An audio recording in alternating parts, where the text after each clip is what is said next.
Hello बच्चों, आइए प्रश्न समझते हैं। हमारा प्रश्न है, गहराई में गोताखोरी करने वाले समुद्री जीवों जैसे स्पर्म वेल्स एवं बॉटल नोज वेल के संबंध में निम्न कथनों को पढ़िए तथा सही को चुनिए।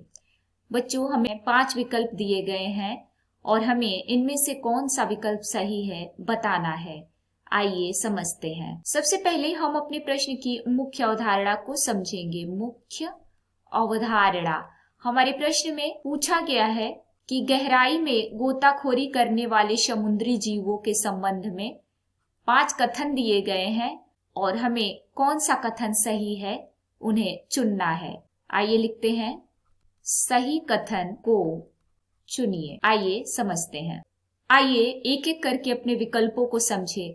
हमारा पहला विकल्प है, गहराई में फेफड़े संकुचनशील होते हैं जो फेफड़ों की क्षति एवं रक्त में नाइट्रोजन के, बच्चों ये बढ़े हुए है, नाइट्रोजन के बढ़े हुए स्तर को कम करते हैं, जो बिल्कुल सही है। हमारा पहला कथन सही है। दूसरा कथन पढ़ेंगे, गोताखोरी के दौरान वे रक्त एवं मांसपेशियों में संचित ऑक्सीजन पर निर्भर रहते हैं। जो स्पर्म वेल हैं या बॉटल नोज वेल हैं, वो गोताखोरी के दौरान रक्त एवं मांसपेशियों में संचित ऑक्सीजन पर निर्भर करते हैं। ये भी कथन हमारा सही है। तीसरे कथन की तरफ बढ़ते हैं।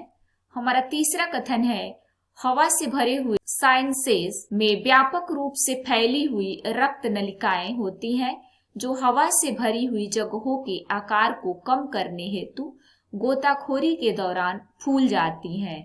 ये भी कथन हमारा सही है। अब हम चौथे कथन की तरफ आगे बढ़ेंगे। चौथा कथन है, इन स्तनधारियों में हीमोग्लोबिन सांद्रता स्थलीय स्तनधारियों में पाई जाने वाली हीमोग्लोबिन सांद्रता से करीब करीब 2 गुनी होती है। ये भी कथन हमारा सही है।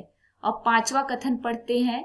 5वां कथन है, इन प्राणियों में मायोग्लोबिन की सांद्रता बहुत ही उच्च स्तरीय होती है। तो स्पर्म वेल या बॉटल नोज वेल जो समुद्री जीव हैं, इनमें मायोग्लोबिन की सांद्रता बहुत ही उच्च स्तरीय होती है। ये भी कथन सही है। चूंकि हमारे 5 कथन सही हैं, इसलिए हम अपना डी विकल्प सही करेंगे। उम्मीद है आपको प्रश्न समझ में आ गया होगा। धन्यवाद।